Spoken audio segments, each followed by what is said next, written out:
there's a long-established annual exercise dealing with large-scale riot control. And although the police who patrol the sovereign base area practice the skills every month, this December's exercise with the British military is particularly important. Tim Cooper's been finding out why. The Hesco Bastion construction of this part of the British Forces Cyprus training estate betrays its usual purpose as a mock forward operating base for Afghanistan preparation. But today it's acting as stand-in for the main gate of RAF Akrotiri as sovereign base area police refresh their riot control skills.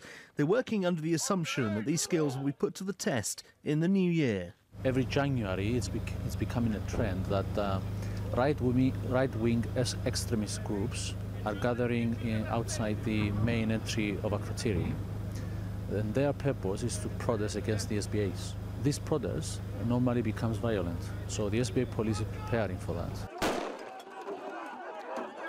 These pictures show the protest in January this year, where several people were injured. The training displays the strategy of the police, which is to allow peaceful protest but deal swiftly and effectively with any violence. They're working with members of the Military Working Dogs Unit, carefully designed manoeuvres enabling the police to move protesters back. And later that evening, the slow-run training is put to the test. Personnel from A Company and Fire Support Group, 2nd Battalion, Royal Regiment of Fusiliers, based in Dhekelia, have been drafted in to play the part of the rioters. If you want to chuck in an odd boot, then feel free to.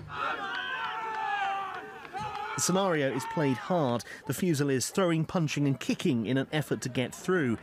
84 Squadron lend a hand, illuminating the scene from the sky, and the Fire Support Group personnel mount a diversionary attack, bringing into play the military defenders of RAF Akrotiri, whose job it is to maintain the integrity of the base. It's a good test for us tonight in terms of the equipment and the tactics. We're obviously very fortunate we can work with the helicopter. The night sun is particularly useful in these circumstances, but also training with the military colleagues is invaluable to us. The SBA Police say they don't want violence at any protest, but believe that if it does break out, thanks to their joint training with the military, they're well equipped to cope. Tim Cooper, Forces News, RAF Akrotiri.